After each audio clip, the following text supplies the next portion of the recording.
Ruby Singh and welcome back to our YouTube channel Commerce Talks. तो आप लोग, I hope आप लोग बहुत बढ़िया होंगे, बहुत मजे में होंगे और आपकी पढ़ाई भी काफी ज्यादा अच्छी चल रही होगी। तो बेटा, जिस तरीके से हम लास्ट क्लास में बात कर चुके थे कि इंटरनेशनल बिजनेस क्या होता है, किस तरीके से एक डोमेस्टिक कंपनी जो है वो इंटरनेशनल जाती है, क्या क्या स्टेजेस रहती है, क्या एडवांटेज रहते हैं, क्या क्या डिसएडवांटेज रहते हैं, ये सारी चीजें हम डिस्कस कर चुके थे लास्ट क्लास में। तो आज की क्लास में हम कुछ इंपॉर्टेंट थ्योरीज पढ़ने वाले हैं जो कि हमारी एग्जाम पॉइंट ऑफ व्यू से काफी ज्यादा इंपॉर्टेंट रहती हैं और जिनमें से हर बार प्रीवियस ईयर में अगर हम देखें तो 3 से 4 क्वेश्चंस हमें देखने के लिए मिलते ही मिलते हैं। कुछ ऑथर्स से आते हैं तो कुछ मैचिंग में और कुछ क्रोनोलॉजी बेस्ड क्वेश्चंस हमें इसमें देखने के लिए मिलते हैं। तो इससे पहले हम स्टार्ट करें, मैं आप लोगों से ये पूछना चाहूंगी कि चाय किस किस को पसंद है। मुझे तो चाय बहुत ज़्यादा पसंद है और लिटरली मैं अगर बताऊं तो आज मेरा चाय पीने का बड़ा मन कर रहा है। बस ऐसा मन कर रहा है कोई जाके मेरे लिए चाय ले आए और मैं चाय को पी लूं, बड़ा मन कर रहा है। तो क्या, जैसे हम लोग इंडियंस हैं, हम लोगों को चाय का बड़ा क्रेज होता है। भाई सुबह उठ के चाय चाहिए होती है, सर दर्द हो रहा है तो चाय चाहिए होती है, परेशान है तो चाय चाहिए होती है, घर पे कोई आ जाए तो चाय चाहिए होती है, हर चीज़ में हम लोगों को चाय चाहिए होती है। तो इस तरीके से यही आइडियाज देख देख कर डोमेस्टिक मार्केट के अंदर इतने चाय के बड़े बड़े ब्रांड्स खुल गए हैं, आउटलेट्स खुल गए हैं। तो इन्हीं को देख के बाहर फॉरेन कंट्रीज भी डिमांड करने लग गई हैं, बाहर भी बहुत बढ़िया चाय के आउटलेट्स खुल रहे हैं। ये जो डोमेस्टिक आइडिया है हमारा, इसको इंटरनेशनल ले जाया जा रहा है। ये बाहर जाके ये सारी चीजें, ये कॉन्सेप्ट्स जो है, ये प्रोडक्ट्स जो है, ये सेल हो रहे हैं, राइट। तो इस तरीके से इंटरनेशनल बिजनेस चलता है। जब हमें एक डोमेस्टिक कंपनी से कोई भी प्रोडक्ट को ले जाकर ज्योग्राफिकल बाउंड्री एरिया के बियॉन्ड जाके उसको क्या करते हैं, सेल करते हैं, तो वो हमारा इंटरनेशनल बिजनेस के अंदर आ जाता है। अब कुछ बच्चों का क्वेश्चन ये होगा कि मैम हमने तो प्रीवियस क्लास देखी नहीं। तो कोई बात नहीं, सबसे पहले आपको बस इतना जानना है कि इंटरनेशनल बिजनेस वो होता है जब कोई भी बिजनेस अपने प्रॉफिट के लिए डोमेस्टिक कंपनी के अंदर कुछ भी प्रोड्यूस करता है और उसी चीज को जाके वो इंटरनेशनल बेचता है, मतलब ज्योग्राफिकल बाउंड्री के बाहर जाके उसको बेचता है, तो उसको हम इंटरनेशनल बिजनेस के नाम से जानते हैं। तो आज हम बात करने वाले हैं थ्योरीज की। थ्योरीज इसकी काफी ज्यादा इंपॉर्टेंट है, तो हमें अच्छे से पढ़नी है। तो स्टार्ट करते हैं। हाँ, सबसे पहले हम जान लेते हैं कि थ्योरीज को क्यों लाया जाता है, राइट। ऐसा क्यों नहीं होता कि मतलब कि जो कॉन्सेप्ट्स चल रहे थे बस वही चलते रहे। भाई थ्योरीज भी तो बिल्ड होंगी, किसी ने कुछ बोला उस चीज के कॉन्सेप्ट को लेके, किसी ने कुछ बोला, सबके पॉइंट ऑफ व्यू अलग अलग रहे। थ्योरीज बना दी ताकि बिजनेस आगे जाके इंस्पायर हो पाए और चल पाए। एक इंटरनेशनल ट्रेड बात करता है पॉसिबल म्यूचुअल बेनिफिट्स की और डिफरेंसेस की, अपॉर्चुनिटी कॉस्ट की। वो देखता है कि कितने म्यूचुअल बेनिफिट्स हो पा रहे हैं हमारे आपस में, एक डोमेस्टिक में, एक इंटरनेशनल में, कहाँ पे हमें अपॉर्चुनिटी कॉस्ट मिल रही है, कहाँ हम सेव कर सकते हैं और कहां हम प्रॉफिट को अर्न कर सकते हैं। ये सारी चीजें हमें थ्योरीज के माध्यम से देखने के लिए मिलेंगी। थ्योरीज हमें बताएंगी कि कैसे ट्रेड में हमें फायदा होता है, किससे हम कॉस्ट कटिंग कर सकते हैं, कहां पर अपने हम बिजनेस को ग्रो कर सकते हैं। तो 1 बाय 1 करके हम सारी थ्योरीज को देख लेते हैं, ठीक है। तो नंबर ऑफ थ्योरीज जो रहती हैं हमारी, वो डेवलप की गई है इंटरनेशनल बिजनेस के थ्रू। जैसे कि हम बात करें, मर्केंटलिज्म की थ्योरी आ जाती है हमारी, थ्योरी ऑफ एब्सोल्यूट एडवांटेज आ जाती है, कंपैरेटिव कॉस्ट एडवांटेज आ जाती है, relative factor endowment and Heckscher Ohlin इनके नाम से भी हम जानते हैं, एंड कंट्री सिमिलैरिटी थ्योरी भी आ जाती है। इतनी सारी थ्योरीज हमें देखने के लिए मिलने वाली है, हम ये सारी थ्योरीज पढ़ने वाले हैं। पर सबसे पहले हम बात कर लेते हैं कि हमें क्या करना है। हमें सबसे पहले जानना है कि सबसे पुरानी थ्योरी कौन सी है। इसमें से एक क्वेश्चन यहां से बनता है, ओल्डेस्ट थ्योरी कौन सी है। तो मर्केंटलिज्म की जो थ्योरी है इंटरनेशनल में, वो हमारी किस में आ जाती है, ओल्डेस्ट थ्योरीज के अंदर आ जाती है। यहां मैंने हाईलाइटिंग पॉइंट आप लोगों को दिया भी है, the first theory of international trade is mercantilism. तो क्योंकि इससे प्रीवियस ईयर में क्वेश्चन आया था तो हम इस पर थोड़ा सा एम्फेसिस करके चलेंगे। अगर हम बात करें कि थ्योरीज को 2 पार्ट्स में बांटा गया है, एक क्लासिकल के अंदर आ जाती है, एक मॉडर्न के अंदर आ जाती है। क्लासिकल के अंदर वो थ्योरीज आ जाती है जो बहुत टाइम पुरानी है, और मॉडर्न के अंदर आ जाती है जिन पे आज भी काम किया जा रहा है, जो मार्केट के अंदर आज भी क्या करती है, एग्जिस्ट करती है। और ये थ्योरीज कहीं ना कहीं आउटडेटेड हो गई है। जिस तरीके से मार्केट के अंदर आइडियाज आते हैं, सेल होते हैं, कुछ टाइम बाद न्यू कॉन्सेप्ट्स आते हैं, उन पे काम किया जाता है। ऐसी थ्योरीज होती हैं जो थ्योरीज ज्यादा वर्क करती हैं, उन्हीं पर काम करा जाता है। पहले काउंटर ट्रेड्स चला करते थे कि मतलब हमने कुछ दे दिया, उसके बदले में कुछ दे दिया, बट क्या वो आज के टाइम में वर्क करेंगे? नहीं करेंगे। गोल्ड के बदले में शूज ले रहे हैं, मतलब एक जो प्रोडक्ट की वैल्यू है ना वो निकल के नहीं आ पा रही थी, तो इसलिए इनको दो पार्ट्स में डिवाइड कर दिया गया। अगर क्लासिकल की हम लोग बात करें तो क्वेश्चन इसमें से भी बन सकता है कि क्लासिकल थ्योरीज के अंदर कौन कौन सी थ्योरीज को कंसीडर्ड किया जाता है और हमारी मॉडर्न थ्योरीज के अंदर कौन कौन सी थ्योरीज को कंसीडर्ड किया जाता है। अगर हम सबसे पहले बात करें क्लासिकल थ्योरीज कौन कौन सी होती है हमारी, तो उसके अंदर आती है हमारी मर्केंटिलिज्म की थ्योरी, एब्सोल्यूट एडवांटेज की थ्योरी, कंपैरेटिव एडवांटेज की थ्योरी एंड हिक्सर ऑलिन जिसको हम बोलते हैं फैक्टर एंडोवमेंट थ्योरी। अब हम बात करते हैं मॉडर्न थ्योरीज की। मॉडर्न फॉर्म बेस्ड कौन कौन सी हो जाती है हमारी, कंट्री सिमिलैरिटी आ जाती है, पीएलसी आ जाती है, हमारी प्रोडक्ट लाइफ साइकिल थ्योरीज के अंदर आ जाती है, ग्लोबल स्ट्रेटेजिक राइवलरी आ जाती है, पॉटर नेशनल कॉम्पिटिटिव मॉडल हमारा इसके अंदर आ जाता है। तो ये जो थ्योरीज है ये हमें आज के टाइम पे देखने के लिए मिलती है। तो पहले अगर हम बात करें कि ये थ्योरीज किस किस ने दी थी, कब कब डेवलप्ड हुई थी, तो इनके बारे में भी हमें पता होना चाहिए। तो एक एक करके डिटेल्ड में हम सारी चीजों को कवर अप करेंगे। तो सबसे पहले स्टार्ट कर देते हैं मर्केंटिलिज्म थ्योरी के साथ। ये थ्योरी हमें क्या बोलती थी, ये थ्योरी हमें ये बोलती थी कि जो ट्रेड होता है ना वो ज्यादा से ज्यादा जितना हो सके ना उसको गोल्ड में करना चाहिए। ये मनी के टर्म को कम यूज करते थे, ये गोल्ड को ज्यादा यूज करते थे। और ये थ्योरी हमें ये बताती थी कि हमें क्या करना है, हमें एक्सपोर्ट पे फोकस करना है। किस चीज पे फोकस करना है, एक्सपोर्ट पे फोकस करना है। उससे क्या होगा, हमारे यहाँ पे वेल्थ आएगी बहुत बढ़िया, और हमें फर्क नहीं पड़ता कि हम अपनी वेल्थ, दूसरों की वेल्थ क्रिएट हो रही है नहीं, हमें अपने आप से फर्क पड़ता है। तो ये थ्योरी बात करती थी कि हमें क्या करना है, हमें सिर्फ जितना जितना हो सके उतना बनाना है चीजों को और बाहर प्रोड्यूस करना है। वहां से जो हमारे पास गोल्ड आएगा, सिल्वर आएगा, उसको हम क्या कर लेंगे, उससे अपनी वेल्थ को क्रिएट करेंगे। तो कहीं ना कहीं ये थ्योरी जो बात करती थी, ये बात करती थी कि हमें इंपोर्ट को रिस्ट्रिक्ट करना है, हमें बाहर से कुछ नहीं मंगाना। अगर हम बाहर से कुछ चीजें मंगाते हैं तो उससे क्या होगा, जो हमारी वेल्थ है वो कम होती चली जाएगी, क्योंकि हमारे यहाँ का जो पैसा है और गोल्ड है वो बाहर जाएगा, और जो बाहर की कंट्रीज है उनके पास वेल्थ क्रिएट होगी। ठीक है, mercantilism is the oldest international theory that form to a foundation of economic. ये इकोनॉमी की बात करती थी, ये इकोनॉमी ग्रो करने पे इंफेसिस करती थी। और इसको इस थ्योरी को हम कब लाए थे, ये थ्योरी काफी ज्यादा पुरानी होती है।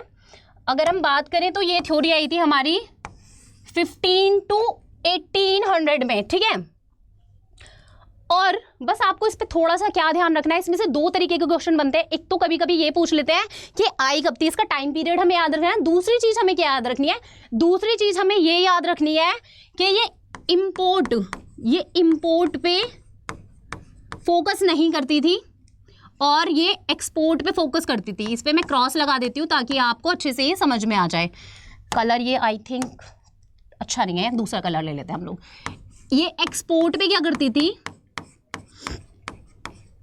फोकस करती थी, क्योंकि एक्सपोर्ट को क्या मानती थी, बेस्ट मानती थी। ये मानती थी कि एक्सपोर्ट हमें वेल्थ क्रिएट करने में हेल्प करता है। राइट, तो आगे चलते हैं हम नेक्स्ट थ्योरी के ऊपर कि नेक्स्ट थ्योरी किस चीज की बात करती है, एब्सोल्यूट कॉस्ट एडवांटेज थ्योरी। बहुत बार क्वेश्चंस बने हैं, बहुत बढ़िया कॉन्सेप्ट है ये। इसमें सबसे पहला क्वेश्चन जो बनता है ये पूछा जाता है कि एब्सोल्यूट एडवांटेज थ्योरी किसने दी थी। तो हमें नाम याद रखना है, एडम स्मिथ जी ने ये थ्योरी दी थी। फटाफट से कॉपी में नोट कर लो, सामने लिखो कि एब्सोल्यूट एडवांटेज थ्योरी किसने दी थी, एडम स्मिथ ने दी थी। तो Adam Smith propose the absolute cost advantage theory international trade based on the principles of division of labour. ये लेबर के ऊपर फोकस करती थी, ये लेबर की बात करती थी। अब इसके अंदर कंट्रीज, दो कंट्रियां होंगी हमारी, और दोनों कंट्रियों के अंदर जिस चीज को बनाने में हमें एब्सोल्यूट एडवांटेज आ रहा होगा उस चीज को ये प्रोड्यूस करना पसंद करती थी। Let's take for an example. चलो हम लोग इमेज के थ्रू एग्जाम्पल देखते हैं, अच्छे से समझ आएगा। ठीक है, अगर हम बात करें, ओके ये मिस प्रिंट हो गया शायद, हम यहाँ पे बात कर लेते हैं 8। यस, ठीक है, तो यहाँ पर हमें दो कंट्रीज दी हुई हैं, कंट्री ए और कंट्री बी। राइट, अब कंट्री ए जो फूड प्रोड्यूस कर रही है वो 6 यूनिट प्रोड्यूस कर रही है, और क्लॉथ जो कर रही है वो 3 यूनिट प्रोड्यूस कर रही है। अब कंट्री जो बी है वो फूड कितना कर पा रही है, 1 यूनिट प्रोड्यूस कर पा रही है, और क्लॉथ कितनी कर पा रही है, 8 यूनिट कर पा रही है। तो अगर हम देखें कि कंट्री ए को इनमें से क्या बनाना चाहिए, फूड पे ज्यादा फोकस करना चाहिए, क्लॉथ पे ज्यादा फोकस करना चाहिए, बताओ आप लोग किस पे करना चाहिए, क्या ज्यादा बना पा रही है ये, इसकी लेबर किस चीज में एक्सपर्टाइज रखती है, कौन सी चीज बहुत बढ़िया बना पा रही है, कम कॉस्ट पे बना रही है, बढ़िया टाइम सेव कर रही है, कौन सी चीज पे ये बना पा रही है, तो ये किस पे बना पा रही है, ये बना पा रही है फूड पे। तो इसको किस चीज पे फोकस करना चाहिए, यस इसको फूड के ऊपर फोकस करना चाहिए, इसको क्लॉथ पे नहीं करना चाहिए। जब इसकी एक्सपर्टाइज किस में आ रही है, इसकी एक्सपर्टाइज इसमें आ रही है, कॉस्ट कम लग रही है, टाइम सेव हो रहा है, सारी चीजें बढ़िया चल रही हैं, तो इसको किस चीज पे फोकस करना चाहिए, इसको फूड पे फोकस करना चाहिए रेदर दैन क्लोथ्स। इसको क्लोथ्स के ऊपर फोकस नहीं करना चाहिए। अब हम कंट्री बी की बात करें तो कंट्री बी किस चीज को बहुत बढ़िया तरीके से बना रही है, कंट्री बी बना पा रही है क्लोथ्स को बहुत अच्छे तरीके से बना पा रही है country B, right. Country B क्या नहीं कर पा रही, फूड को नहीं कर पा रही ग्रो, ये कर पा रही है क्लोथ्स को। तो अब ये क्या कर सकते हैं, अब इनको क्या करना चाहिए, अब ये एक चीज कर सकते हैं बहुत बढ़िया तरीके से कि मैम क्या कर सकते हैं, ये आपस में इस तरीके से कर सकते हैं। कुछ गड़बड़ है, ठीक है, आपस में ये लोग इरेजर कहाँ गई, ये लोग इंटरचेंज कर सकते हैं इस चीज को, ठीक है, क्या कर सकते हैं, इंटरचेंज कर सकते हैं। ओके, इसको क्या करना चाहिए, जो कंट्री ए है वो वहां से क्या करेगी, वो वहां से क्लोथ्स ले लेगी, ठीक है, और फूड प्रोड्यूस करेगी। मतलब जो हमारे पास बढ़िया तरीके से है, जैसे कि हमारे पास फूड अबेंडेंट है, हम बना पा रहे हैं उसको अच्छे से, तो हम फूड प्रोड्यूस करेंगे, दूसरी सामने वाली चीज हम क्या कर लेंगे, इंपोर्ट कर लेंगे। और ये क्या बोल रही है, ये कह रही है बी कंपनी कि हम बढ़िया तरीके से क्या बना पा रहे हैं, क्लोथ्स बना पा रहे हैं, और हम क्या कर लेंगे, इंपोर्ट फूड कर लेंगे। तो ये बेसिकली क्या बोलती है कि आप जिस चीज को बहुत अच्छे से बना पा रहे हो आप उसको बनाइए, सामने वाली चीज को क्या कर लीजिए, इंपोर्ट कर लीजिए, उससे आपका टाइम सेव होगा, आपकी एक्सपर्टाइज एक ही चीज में बहुत ज्यादा बन जाएगी, क्योंकि जब आप एक ही चीज पे फोकस करोगे ना तो आप उसमें बहुत ज्यादा एक्सपर्ट हो जाओगे। अब हम नेक्स्ट थ्योरी की बात करें, इससे पहले थोड़ी सी एजम्पशंस देख लेते हैं इसकी, क्योंकि एजम्पशन से भी क्या होता है, क्वेश्चंस हमारे बन जाते हैं काफी बार, ठीक है। तो इसके अंदर कौन कौन सी एजम्पशंस आती हैं, trade is between 2 countries, 2 countries के बीच में क्या होना चाहिए, ट्रेड, 2 कंट्रीज होंगी इसके अंदर, जैसे कि हमने अभी बात करा, country A, country B, country X, country Y, कुछ भी हो सकता है। ओनली 2 कमोडिटीज होंगी, 2 कमोडिटीज होंगी, जैसे कि हमने देखा अभी, हमने क्लोथ्स की बात करी थी और हमने फूड की बात करी थी, तो 2 ही होनी चाहिए। फ्री ट्रेड होगा, कोई भी रिस्ट्रिक्शंस इनके बीच में नहीं होंगी, बिल्कुल ट्रेड जो होगा वो फ्री होगा। और क्या होगा, the only element of cost production is labour, सिर्फ लेबर के ऊपर ही बात करी जाएगी यहाँ पर। क्यों करी जाएगी अब लेबर के ऊपर बात, बताइए आप लोग। ठीक है, सोचिए, थोड़ा दिमाग चलाइए कि लेबर के ऊपर ही क्यों बात करी जाएगी। ठीक है, चलो मैं भी बता देती हूँ आपको। लेबर के ऊपर इसलिए बात करी जाएगी क्योंकि जो टाइम कितना ले रही है वो लेबर ही ले रही है, लेबर ही बना रही है चीजों को। ठीक है, एक जो एफिशिएंसी दिखेगी ना वो लेबर की ही दिखेगी यहाँ पर, कि एक लेबर किस चीज को बनाने में कितना टाइम लगा रही है, कितनी एफिशिएंसी के साथ बना रही है, किस चीज को बहुत बढ़िया बना पा रही है। तो एक जो मेन फैक्टर आ जाता है यहाँ पे, वो कौन होता है, हमारा लेबर हो जाता है। तो ये सिर्फ किसके ऊपर बात करेगी, ओनली एक एलिमेंट के ऊपर बात करेगी, लेबर के ऊपर। अगर इसमें बात करी जाए कि कैपिटल, तो कैपिटल इसके अंदर कंसीडर्ड नहीं करी जाती। तो ये चीज आपको ध्यान रखनी है, इन पॉइंटर्स को भी आप लोग नोट डाउन कर सकते हैं। अगर हम बात करें कंपैरेटिव कॉस्ट एडवांटेज थ्योरी की, अब हमें एब्सोल्यूट तो समझ में आ गया कि क्या होता है, कि भाई एक कंट्री दूसरी से ले लेती है जो वो ठीक से नहीं बना पा रही, और दूसरी कंट्री पहली वाली से वो चीज इंपोर्ट कर लेती है जो वो अच्छे तरीके से नहीं बना पा रही है। तो कंपैरेटिव थ्योरी आई, जो कि हमें दी थी डेविड रिकार्डो जी ने, है ना। कौन थे, डेविड रिकार्डो चाचा। ठीक है, उनका नाम अच्छे से याद कर लेना है, क्योंकि मैचिंग में कभी कभी इस तरीके का क्वेश्चन बन जाता है कि एब्सोल्यूट एडवांटेज थ्योरी एक तरफ दे देंगे, कंपैरेटिव दे देंगे, हिक्सर ऑल इनकी थ्योरी दे देंगे आपको, फैक्टर एंडोवमेंट, और एक तरफ इनके क्या दे देंगे, एक तरफ इनके जिन्होंने फाउंडर्स थे, जिन्होंने थ्योरी बनाई थी, उनके नाम दे देंगे। फिर आपको दिया जाएगा कि मैच करिए इन सब चीजों को। ठीक है, मैच द कॉलम में ये देखने के लिए हमें मिल जाते हैं। अगर हम इसकी बात करिए, थ्योरी किस चीज के ऊपर बात करती है, ये थ्योरी बात करती है कि आपको ना जिसमें सबसे ज्यादा अपॉर्चुनिटी कॉस्ट मिल रही है ना, आप उस चीज को बनाइए। ऐसा हो सकता है, अगर हम बात करें यहाँ पे समझा देती हूँ मैं आपको।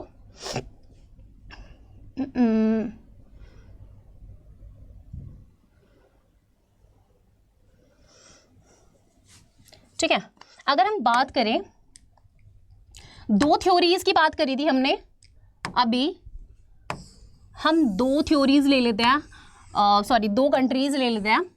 जैसे कंट्री ए ली मैंने यहाँ पे, और यहाँ पे कंट्री बी ले ली मैंने, ठीक है, और यहाँ पे मैंने फूड ले लिया, ठीक है, और यहाँ पे मैंने क्लोथ्स ले लिए, राइट।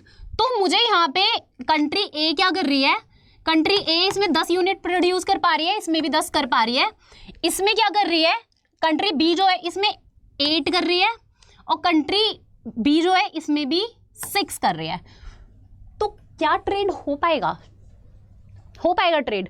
अब आप कहोगे कि मैम ये तो दोनों चीज बढ़िया बना रही है ये कंपनी जो है ना, ए जो कंट्री है ये तो बहुत अच्छी है, ये तो दोनों चीज बहुत बढ़िया तरीके से बना पा रही है। बट इसको क्या करना है, इसको फोकस करना है, ये वाला हम अलग ले लेते हैं, एक सेकेंड, इसको हम 9 ले लेते हैं, ठीक है। तो आप बोलोगे मैम ये दोनों चीज बढ़िया बना पा रही है, इसमें तो कोई दिक्कत ही नहीं आ रही है, ठीक है। लेकिन इसको क्या करना है, इसको अपॉर्चुनिटी कॉस्ट देखनी है, इसको देखना है कि बना तो दोनों बढ़िया पा रही है। अब ऐसा तो नहीं है कि अपनी ही कंट्री पे सिर्फ फोकस करेगी और ये सिर्फ दोनों क्या करेंगी, सिर्फ इंपोर्ट करेगी। ये क्या कर रही है, सबसे बेस्ट कौन सी बना पा रही है, अपॉर्चुनिटी कॉस्ट इसको किस में मिल रही है, ए में मिल रही है। ए ये सबसे बढ़िया बना पा रही है। इसमें पहले हमने क्या देखा, हमें एब्सोल्यूट एडवांटेज किस में है, ठीक है, हमने क्या देखा, एब्सोल्यूट एडवांटेज। अब हमने देखा एब्सोल्यूट, तो जो एब्सोल्यूट एडवांटेज है वो हमें दोनों में मिल रहा है, दोनों चीजें हम बढ़िया बना रहे हैं। अब हमें इसमें क्या करना है, इसमें हमें कंपेयर करना है और हमें क्या निकालना है, कंपैरेटिव, हमें किस चीज के अंदर बढ़िया तरीके से हम चीज को प्रोड्यूस कर पा रहे हैं, किसमें हमें अपॉर्चुनिटी कॉस्ट जो है वो मिल रही है, ठीक है। तो वो हमें मिल रही है इसके अंदर। तो हम क्या करेंगे, हम सिर्फ इस चीज को बनाएंगे, ये क्या है, फूड, हम सिर्फ फूड के ऊपर फोकस करेंगे। और कंट्री बी की अगर हम बात करें, इसको किस चीज के अंदर मिल रही है, इसको भी फूड के अंदर मिल रही है। ये तो हमने गलत लिख दिया क्योंकि दूसरी को दूसरी जगह पे मिलनी चाहिए, ठीक है। यहाँ पे 6 और यहाँ पे 8, इसको ओ आज मैंने चाय नहीं पी, पता है तुम्हें, इसीलिए हो रहा है। हमने चाय का एग्जाम्पल लिया था ना, तो इंडियंस की सुबह नहीं होती जब तक वो चाय ना पी लें, तो चाय बहुत ज़रूरी है। आगे से पी के आऊँगी मैं। देखो अगर हम बात करें तो इसको इसमें हो रहा है, तो ये क्या करेगा, वो इस चीज़ के ऊपर ज़्यादा फोकस कर लेगा, ठीक है। तो आप मुझे जल्दी से फटाफट से बताओ कि आपको दोनों के अंदर समझ में आया कि किस तरीके से क्या क्या होगा। तब तक मैं 1 मिनट पानी पी लूँ।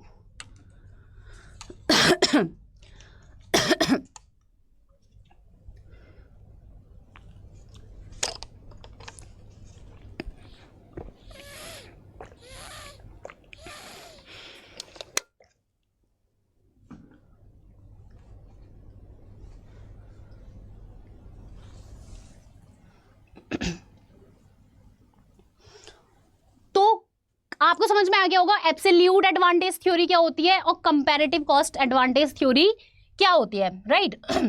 तो इसके अंदर क्वेश्चन बनते हैं, तो आपको बहुत अच्छे से पढ़नी है, बिल्कुल भी ढील नहीं देनी है। ऐसा नहीं सोचना कि इसमें से क्वेश्चन नहीं बनते, आप प्रीवियस ईयर उठा के देख सकते हो, बहुत क्वेश्चंस बनते हैं। अगर हम अजम्पशंस की बात करें, देयर एग्जिस्ट फुल एम्प्लॉयमेंट, यहाँ पे फुल एम्प्लॉयमेंट होती है, राइट। दूसरी असम्पशन क्या होती है, only element of cost of production is labour. यहाँ पे भी लेबर के ऊपर ही फोकस करा जाएगा, क्योंकि जो कॉस्ट ऑफ प्रोडक्शन होता है वो लेबर ही हमें यहाँ पर देखने के लिए मिलता है। अगर हम नेक्स्ट बात करें तो there are no trade barriers, यहाँ पे कोई भी ट्रेड बैरियर नहीं होता। अगर बैरियर्स हम लोग लगाएंगे तो फिर हम इंटर कंट्रीज किस तरीके से वो करेंगे, है ना, ट्रेड ही नहीं हो पाएगा हमारा। फ्री ट्रेड होगा, कॉस्ट ऑफ प्रोडक्शन होगी, जिसमें हमें कॉस्ट ऑफ प्रोडक्शन कम आएगी, हम उस चीज को बनाएंगे, ठीक है। Trade take place between 2 countries, 2 country होंगी, country X, country Y, country A, country B, कोई भी हो सकती है वो कंट्रीज।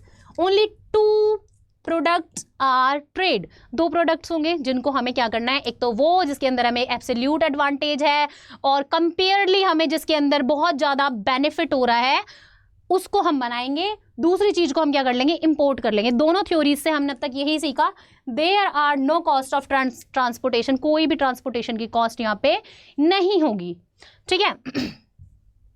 अगर हम बात करें फैक्टर एंडोवमेंट थ्योरी, ये क्या होता है? ये जो फैक्टर एंडोवमेंट थ्योरी है ये काफ़ी नई थ्योरी है, ठीक है, सबसे लास्ट में ये थ्योरी आई थी, ठीक है। अगर हम इसकी बात करें तो ये थ्योरी क्या बताती है, सबसे पहले हम देख लेते हैं ये थ्योरी दी किसने थी हमें। ये दो लोगों ने हमें ये थ्योरी दी थी, एक तो हिग्स एंड ऑलिन, इनका नाम आ जाता है कि भाई थ्योरी किसने दी थी, factor endowment theory related to. तो हमें याद रखना है ये हिग्स और ऑलिन से रिलेटेड थी। The factor endowment theory known as the Heckscher Ohlin theory state that country comparatively advantage in determined by the abundant factor. किस चीज, कौन सा फैक्टर बेटा, अबंडेंट फैक्टर। अबंडेंट फैक्टर की जिस चीज में आप बहुत ज्यादा माहिर हो, जो चीज आपके पास बहुत बढ़िया तरीके से आपको उस चीज को प्रोड्यूस करना है, उस चीज पे ही फोकस करना है। अगर हम बात करें यूएसए की, तो यूएसए के पास सबसे ज्यादा क्या है, कैपिटल है, बहुत बढ़िया कैपिटल है, तभी तो वहां पे टेक्नोलॉजी इतनी अच्छी है। अगर हम बात करें किस चीज की, इंडिया की, अगर इंडिया की बात करें तो इंडिया में सबसे ज्यादा क्या है, लेबर देखने के लिए मिलती है हमें। लेबर हमारे यहाँ पे बहुत अबंडेंट है, इतनी बढ़िया तरीके से लेबर है कि जहां भी जिस गली में भी जाओगे ना वहां लेबर काम करते हुए आपको जरूर मिलेगी। तो यहाँ पे लेबर बहुत ज्यादा है। यूएसए के अंदर हम कह सकते हैं कैपिटल बहुत ज्यादा है, जापान के अंदर टेक्नोलॉजी बहुत ज्यादा है। तो ये थ्योरी बात करती है कि जिस चीज के पास, मतलब जिसके पास जो चीज है, उस जो चीज अबंडेंट है उसको उस चीज पे फोकस करना चाहिए, उस चीज से रिलेटेड उसको प्रोडक्शन करना चाहिए। अगर इंडिया के पास लेबर है तो इंडिया को लेबर इंटेंसिव गुड्स पे काम करना चाहिए। यूएसए के पास अगर कैपिटल है तो उसको कैपिटल इंटेंसिव गुड्स के ऊपर काम करना चाहिए। जापान में अगर टेक्नोलॉजी है तो उसे टेक्नोलॉजी इंटेंसिव चीजों के ऊपर काम करना चाहिए। USA is a rich in capital, India is rich in labour, south Arabia rich in oil resource etcetera. ये नीचे एग्जांपल दिया हुआ है, इसको भी आप नोट डाउन कर सकते हो ताकि इससे आपको और अच्छे से याद रहे, ठीक है। अब हम बात करते हैं, इसका एक क्रॉस वर्जन आया था जिसको हम जानते हैं लियोंटिफ पैराडॉक्स के नाम से। लियोंटिफ पैराडॉक्स के नाम से इसने इसी थ्योरी के ऊपर बात करी थी कि फैक्टर एंडोवमेंट थ्योरी ने सही नहीं बोला है। तो ये जो पैराडॉक्स था ना उसका, ये हमें empirical finding that the United States, despite being a capital abundant country, export labor intensive goods and import capital incentive goods। ये इसने बोला था कि ऐसा तो नहीं हो सकता कि यूएसए अगर, मतलब यूएसए कैपिटल इंटेंसिव है तो वो लेबर इंटेंसिव नहीं हो सकता। इन्होंने ये बोला था कि यूएसए ना लेबर इंटेंसिव है। किस तरीके से लेबर इंटेंसिव है भाई, वहां पे लेबर है बट वो लेबर ना काफ़ी ज़्यादा प्रोडक्टिव है। अगर हम बात करें इंडिया की जो लेबर होती है, अगर वो बहुत ज़्यादा लेबर भी हम ले लें तो वो उतना काम उतनी जल्दी से नहीं कर पाएगी जितना काम यूएसए की लेबर सिर्फ 2 से 3 घंटे में कर देगी। क्या पता इंडिया की लेबर उसको करने में पूरा दिन निकाल दे। तो इन्होंने बोला था कि जो लेबर है ना वो प्रोडक्टिव भी हो सकती है। तो हमें, तो ये जो कंट्री है ना यूएसए, ये क्या करती है, ये लेबर को क्या करती है, एक्सपोर्ट करती है और कैपिटल को इंपोर्ट करती है। इसने इसका कॉन्ट्राडिक्ट बात करी थी, इसने इसकी बिल्कुल अपोजिट बात करी थी। इसने बोला था कि यहाँ की लेबर जो है वो बहुत ज़्यादा प्रोडक्टिव है, तो क्या करेगी यूएसए अपनी लेबर को एक्सपोर्ट कर सकती है, लेबर इंटेंसिव प्रोडक्ट्स को एक्सपोर्ट कर सकती है और कैपिटल को इंपोर्ट कर सकती है। इसने इसका उस थ्योरी का बिल्कुल अपोजिट बोला था। अब हम नेक्स्ट बात करते हैं country similarity theory. Country similarity हमारी मॉडर्न थ्योरीज के अंदर आ जाती है। ये थ्योरी बताती है कि दो कंट्रीज के अंदर कितनी सिमिलैरिटी है, कितनी बढ़िया चीजें वो बना पा रहे हैं, कितनी क्या क्या चीजें हैं जो उनके बीच में सिमिलर हैं। अब हम सबसे पहले एक छोटे से एग्जांपल्स के साथ शुरू करते हैं। अच्छा ये बताइए आप लोग मुझे कि किसी के पेरेंट्स है, कोई लड़की है, उसके माता पिता हैं, उसके लिए जब वो एक लड़का ढूंढने जाते हैं तो वो क्या करते हैं, अगर वो एक मिडिल क्लास फैमिली से है, क्या वो अपनी लड़की की शादी बहुत ज़्यादा हाई क्लास फैमिली में करेंगे? क्या वो लड़की सरवाइव कर पाएगी? पहला क्वेश्चन तो यही आ जाता है। वो लड़की बहुत ज़्यादा गरीब फैमिली से है कह सकते हैं और बहुत ज़्यादा एक हाई क्लास फैमिली है, ठीक है, तो क्या वो कर पाएगी, सर्वाइव कर पाएगी? ऑफ कोर्स नॉट, नहीं कर पाएगी ना वो। उनके क्या रूल्स रेगुलेशन, उनके क्या घर की वो है, एक तरीके से उनकी थिंकिंग और उनकी थिंकिंग के अंदर ही काफ़ी गैप आ जाता है, लाइफस्टाइल अलग हो जाएगा, बहुत सारी चीज़ें जो हैं वो अलग हो जाएंगी। तो जब दो फैमिलीज नहीं हो पाएंगी, और अगर हम बात करें एक बहुत रिच क्लास की लड़की एक बहुत ज़्यादा कह सकते हैं डाउनवर्ड फैमिली में कर सकती है? नहीं कर सकती, वो भी सर्वाइव नहीं कर पाएगी, क्योंकि उनका थॉट प्रोसेस जो है वो मैच नहीं कर पाएगा, लाइफस्टाइल मैच नहीं कर पाएगा। तो इस तरीके से कंट्रीज भी होती है ना। तो कंट्रीज को हमें क्या करना होता है, जैसे कंट्री, दो कंट्री की बात कर ले हम, वो क्या करती हैं आपस में जिस चीज के अंदर उन्हें सिमिलैरिटीज होती है वो उन्हीं के साथ ट्रेड करती है। जैसे जापान हो गया, यूएसए हो गया, भाई टेक्नोलॉजीज अच्छी हैं, उनके पास भी वो चीज बढ़िया है, तो वो आपस में ट्रेड कर लेंगी, वो आपस में एक दूसरे से चीजों को लेंगी। ठीक है, अगर हम बात करें इंडिया एक्सपोर्ट कर लेगा, बट क्या इंडिया इंपोर्ट कर लेगा, बट क्या इंडिया उतनी बढ़िया टेक्नोलॉजी यूएसए को दे पाएगा? क्या यूएसए करता है इंडिया से इंपोर्ट चीजें? नहीं, इतना नहीं होता, क्योंकि एक डेवलप्ड कंट्री और एक डेवलपिंग कंट्री के अंदर डिफरेंस रहता है। तो जो डेवलप्ड कंट्री होती है, इसके अंदर जो सिमिलर, जिनका टेस्ट प्रेफरेंस सिमिलर होती है, जिनकी बहुत सारी टेक्नोलॉजीज जो होती है वो सिमिलर होती है, वो आपस में ट्रेड कर लेते हैं। एग्जांपल देखें, people in USA and Germany have similar standard of living. अब जर्मनी की बात करें और यूएसए की बात करें, दोनों का जो स्टैंडर्ड है वो सेम है। जैसे हमने शादी वाली बात करी थी, इस तरीके से कि स्टैंडर्ड मैच होना चाहिए। So they demand similar products like cars, electronics and fashions. वहाँ का जो फैशन है, वहाँ की जो जिस तरीके की कार्स वो यूज़ करते हैं, वो सारी चीज़ें क्या हो गई हैं, सिमिलर हो गई है। ठीक है, इसी तरीके के वहाँ की जो इलेक्ट्रॉनिक सामान होता है वो भी सिमिलर होता है। तो ये आपस में ट्रेड कर लेती है, क्योंकि इनकी जो सिमिलैरिटी होती है वो काफ़ी सेम होती है। अब हम बात करते हैं प्रोडक्ट लाइफ साइकिल थ्योरी। ये हम लोग उसमें भी पढ़ते हैं, मार्केटिंग के अंदर भी ये कॉन्सेप्ट हमारा आता है। तो प्रोडक्ट लाइफ साइकिल थ्योरी क्या बोलती है हमें, जब एक प्रोडक्ट मार्केट के अंदर आता है, राइट, तो वो डिफरेंट स्टेजेस से होके क्या करता है, गुजरता है ना। जैसे आप देख सकते हो इसमें इंट्रोडक्शन, ग्रोथ, मैच्योरिटी और डिक्लाइन। वो प्रोडक्ट किस तरीके से आएगा, ऐसे आएगा और ऐसे चला जाएगा, है ना। तो ये थ्योरी भी इसी के बारे में बात करती है। ये बोलती है कि जब भी कोई प्रोडक्ट एकदम नया आ रहा है, बहुत बढ़िया आ रहा है, let's take for an example, USA में बहुत अच्छी टेक्नोलॉजी आई, बहुत बढ़िया टेक्नोलॉजी आई, उन यूएसए वालों ने एक फ़ोन निकाला जो कि बहुत बढ़िया है, फीचर्स बहुत बढ़िया है, बहुत ट्रेंड में चला। वहाँ पे इंट्रोडक्शन स्टेज में था वो फ़ोन। अब क्या हुआ, इंट्रोडक्शन से वो किस में गया, ग्रोथ पे गया। ग्रोथ में बहुत हाई पीक पे चली जाती है सेल जो होती है ना, बहुत बढ़िया तरीके से ग्रोथ में रहती है। और इंट्रोडक्शन में तो सिर्फ उसको जान रहे होते हैं कि क्या चीज़ है, कैसा है, लोग रिव्यूज़ ले रहे होते हैं उसको कि भाई बढ़िया होगा तो हम लेंगे। ग्रोथ में उसकी सेल बहुत ज़्यादा पीक पे चली जाती है। फिर एक मैच्योरिटी पे कहीं ना कहीं वो क्या हो जाती है, एक तरीके से प्लेट्यू की तरह बस एक जगह पे स्टॉप पड़ जाती है, वहाँ से आगे मूव नहीं करती। फिर क्या होता है, डिक्लाइन पे पहुँचती है वो, जब वो प्रोडक्ट क्या हो जाता है, बिल्कुल आउटडेटेड हो जाता है।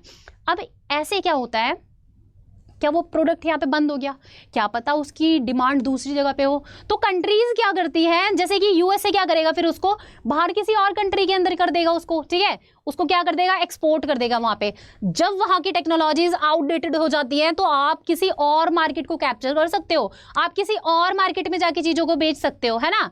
जो हमारे यहाँ पे नहीं चल रहा, बहुत ज़्यादा चल गया, या लोगों ने काफ़ी ज़्यादा उस चीज़ को यूज़ कर लिया है, अब उससे बढ़िया चीज़ हमारे यहाँ पे आ चुकी है निकल के, तो लोग उस पर मूव ऑन करेंगे ना। तो पहले वाली का क्या करना है, हमें पहले वाली को हमें दूसरी जगह पे क्या कर देना है, एक्सपोर्ट कर देना है। वहाँ के लिए वो चीज़ क्या होगी, नई होगी, वहाँ के लोग उसको फर्स्ट प्रेफरेंस देंगे, क्योंकि वो चीज़ उन्होंने पहले यूज़ नहीं करी होगी। तो इसके अंदर से भी क्वेश्चन बनता है, इसके अंदर आपको सीक्वेंस से पूछ सकते हैं। सबसे पहले कौन सी स्टेज आती है, इंट्रोडक्शन आती है, ग्रोथ आती है, फिर उसके बाद मैच्योरिटी आती है और डिक्लाइन आती है। ये सीक्वेंस में देके आपको पूछ सकते हैं, ठीक है। तो ये हो गई हमारी product life cycle. It is the idea that every product goes through the stages, living, being, birth, growth, maturity, decline. ये बर्थ जो दिया हुआ है, इंट्रोडक्शन स्टेज को ही हम बर्थ स्टेज बोलते हैं। तो ये थी आज की हमारी सारी थ्योरीज। आई होप आप लोगों को बहुत बढ़िया लगी होंगी। मजा आया होगा पढ़ के सारी थ्योरीज को। और हाँ, ये जो हमारी इससे पहले की जो क्लास हुई थी जिसके अंदर हमने सारा बेसिक कवर किया था, वो मैं डिस्क्रिप्शन में लिंक डाल दूंगी इस वीडियो के। जिसने वो नहीं देखी और जो आज की क्लास में पहली बार जुड़ा है वो जाके उस वीडियो को अच्छे से देख सकता है, उसका प्रीवियस ईयर का भी सारा कुछ कवर अप हो जाएगा। आज हमने चाय की बात कर ली है, तो चाय भी आप लोग ज़रूर ट्राई करना, जब तक आराम से मज़े करना, पढ़ना और इन टॉपिक्स को रिवाइज करना। तो मिलते हैं तब तक नेक्स्ट क्लास में नई एनर्जी के साथ। Bye bye.